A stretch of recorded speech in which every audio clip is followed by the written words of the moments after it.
Don't know who the man is. He is a philosopher, author, podcast host, and his work touches on a wide range of topics such as very important ethics, rationality, free will. So let's see how he applies all of these things in practice. I mean, Hunter Biden, at that point, Hunter Biden literally could have had the corpses of children in his basement. I would not have cared, right? It's like, there's nothing. First of all, it's Hunter Biden, right? It's not Joe Biden. But even if Joe, whatever scope of Joe Biden. Man, this is why I love free speech. I want people to hear more of this rather than less. Because what the progressives would do, it's like, oh wow, this guy is crazy, shut him down, cancel him, make sure that no one can hear what he has to say. I'm the opposite. I think everyone needs to hear what he has to say. There is that expression, giving a person a rope.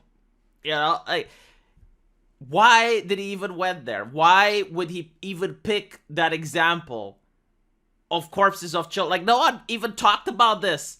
No one even brought it up. He brings it up, and then he says, okay, well, there is a distance between the president and his son, but like, even if the president himself is like, what, dude, like, why are you doing this? No one is even bringing this up, and you're bringing it up, and you're saying, yeah, even if that happened, I would still vote for him. And I'm like, wow, is this about ethics? Is this about morality? Like, would you actually be comfortable hiring a cleaning lady which committed what you just described? No, you probably wouldn't, would you? However, for some reason, you are perfectly happy voting for the president of your nation, even if, according to you, there would be the corpses of children in his bed. Like, this is the interview, right? I mean, it can't get any better from this. I mean, this guy surely is done. Like, his reputation is tarnished. No way he's going to recover from this. And no way he's going to say something even more bombastic as we go forward, right? If we could just go down that rabbit hole endlessly and understand that he's getting kickbacks from Hunter Biden's deals in Ukraine or wherever else, right, or China, it is infinitesimal compared to the corruption we know Trump is involved in. It's like a firefly to the sun, right? I mean, like, there's just, it doesn't even stack up against Trump University, right? Trump University as a story is worse than anything that could be in Hunter Biden's laptop, in my view, right? I love the faces of the interviewers who are completely baffled. They're probably like, well, this guy is supposed to be smart. Why is he talking like this? Because don't get me wrong, in politics, there are agitators and propagandists who do behave the way Sam Harris describes. I mean, they are loyal to their group. They are loyal to their team no matter what. But to say it out loud, to actually talk about it in public and be like, yeah, no, like, we're a bunch of bigots. Arguments don't matter. We're not going to change our mind. Like, what you're doing is you're energizing the opposition. Because the opposition goes like, holy shit, if these bigots got to power, like, how are we going to reason with them? Because that's what democracy is all about. The people in power shouldn't make abuses. And if a person in power does make abuses, you should have a way to reach to him. And it's like, hey, you're abusing me too much. Can we not find the middle ground here, right? Because, like, think about it. In 4 years, maybe I'm going to be in power, and then maybe I am going to abuse you, and you're not going to like it. And then people are like, okay, well, let's find the middle ground. But when you see that it's a raging bigot, like a person that just goes like, no, I don't care about the other team. I don't care about the arguments. I don't care, like, my team, rah, rah, rah. You're scaring the opposition, and they're going to be like, holy shit, I wasn't going to vote because I'm lazy, but listening to that individual, now I know I need to vote, because otherwise they get in power and they can do literally whatever they want. They're not interested in discussion. They're not interested in debate. They're not going to be interested in any negotiation.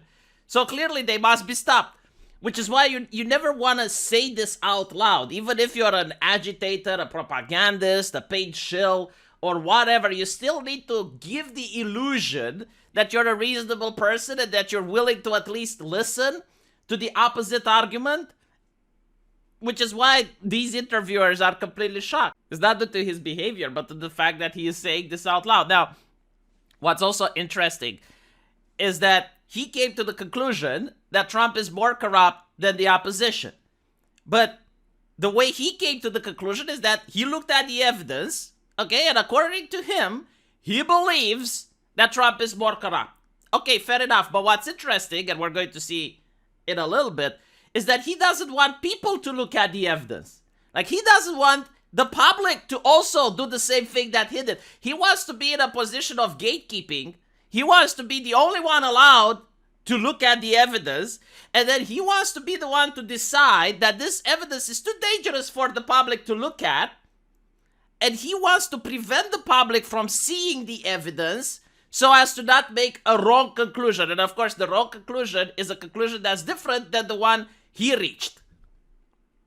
That doesn't answer the people who say it's still completely unfair to not have looked at the laptop in a timely way and to have shut down the New York Post's Twitter account. Like that's just a conspiracy. That's a left-wing conspiracy to deny the presidency to Donald Trump.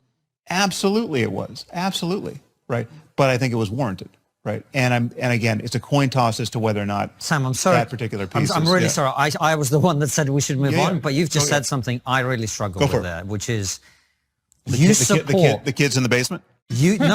Fuck the kids in the basement. I'm interested in democracy. You're saying you are content with a left-wing conspiracy to prevent somebody being democratically re-elected as president. Well, no, I'm content. Well, but the thing is, it's just not left-wing, right? So Liz Cheney is not left-wing, right? He literally said it was a left-wing conspiracy theory, like word for word. This is what came out of his mouth. He brought it up, like they wanted to move on. And I like that. They were like, all right, let's move on. And he's like, oh, left-wing conspiracy theory. He is so smug that his side has won. And he is so astonished probably that everything he wanted actually worked out to the point where he is not afraid in speaking in public. Because he knows that if the same thing happens, it doesn't matter if he speaks in public.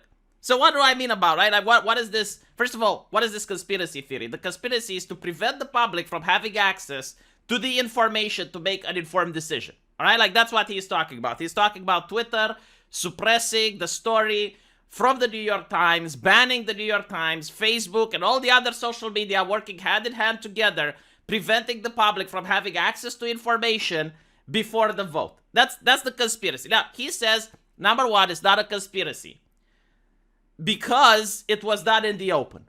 You know, this is how fact checkers also fact check. Well, it's not a conspiracy because it was in the open. I mean, it is true. There is actually an article in Times Magazine which discusses this, right? Like the fortifying of the election. Like they're talking about it in the open, so therefore it's not a conspiracy.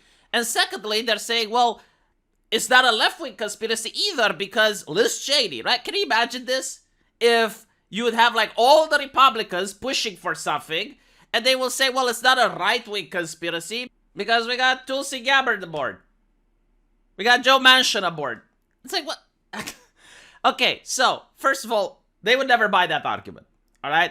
Secondly, what he is suggesting is that it's important to control the dissemination of information in a democratic society. Like, that is more important than the actual vote. So if right-wingers would understand this, then instead of trying to convince the public of your politics, you should start buying Facebook, you should start buying Twitter, you know, you should have like Republican politicians start doing crowdfunding in order to purchase shares at social media companies so that they can start dominating the public discourse.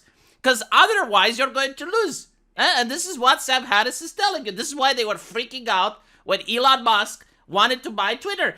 They weren't freaking out because Elon Musk would start censoring left-wing politicians. No, they were freaking out because they would be unable to prevent the public from having access to information such as the buy the laptop story, which came before the election. And of course, they're justifying the concept of censorship. I mean, why wouldn't they? There is no repercussion for censoring. Like, if you're a left-leaning person and you censor right-wingers, like, what's going to happen to you? Are the right-wingers going to censor you when you get in power? No, they don't believe in censorship, right? So, because of that, the left not only censors, but they advocate for more of it. Now, what should happen is that when the right-wingers are in power, they should start censoring as well. And at one point, the left would come up and they would say, okay, this is getting ridiculous, all right? Like, we're censoring you guys are censoring us. It's not a nice system. let's figure out something else. Because this is what happened in the past, all right? Like, this is how you actually got to free speech in the past. Like, people realized it's not about the fact that I don't want to censor my opposition.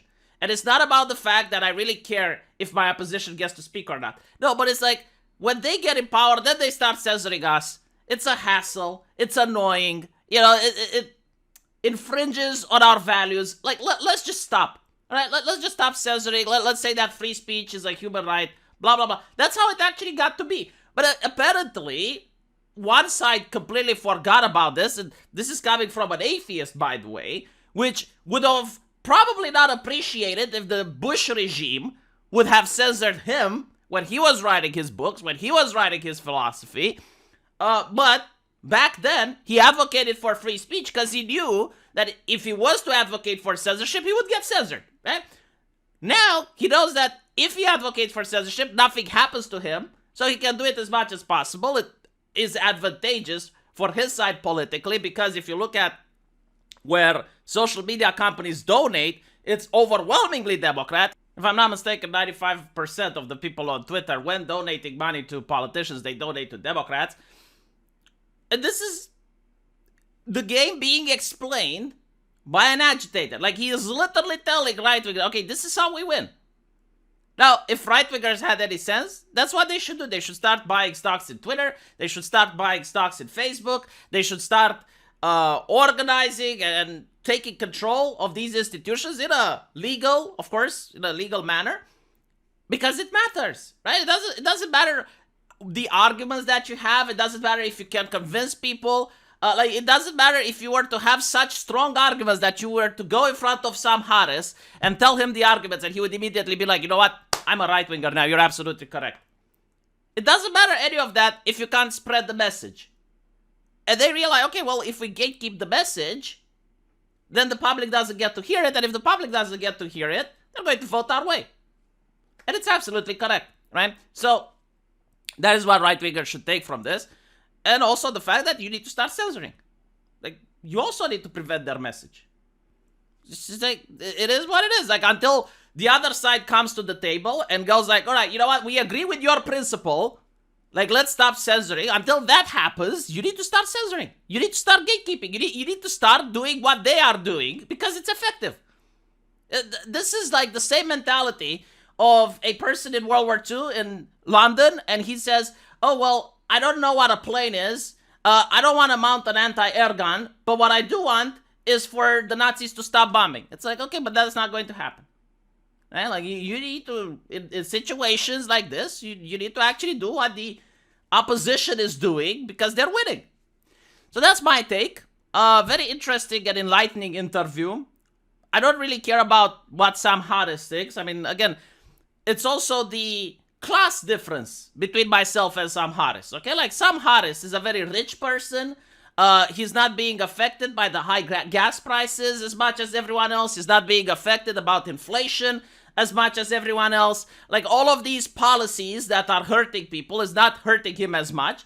So, of course, you know, he has the luxury to, as people like to say, champagne socialism as much as he wants. You know, like, he can just stay back. It's not his businesses that are getting shut down. It's not any of his problems of what's happening. Like, he's not going to try to get a job and it's going to be told no because we have to fulfill a diversity quota and you don't fit the part. You know, like, no one is going to tell him that.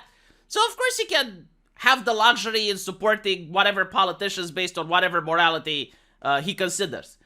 But when you're a person that's affected by the gas prices, when you're worried about getting a job, when you're worried about the inflation and the higher taxes and the IRS being provided weapons and all of that nonsense, right? Like, well, you have a different perspective in life and you have different principles.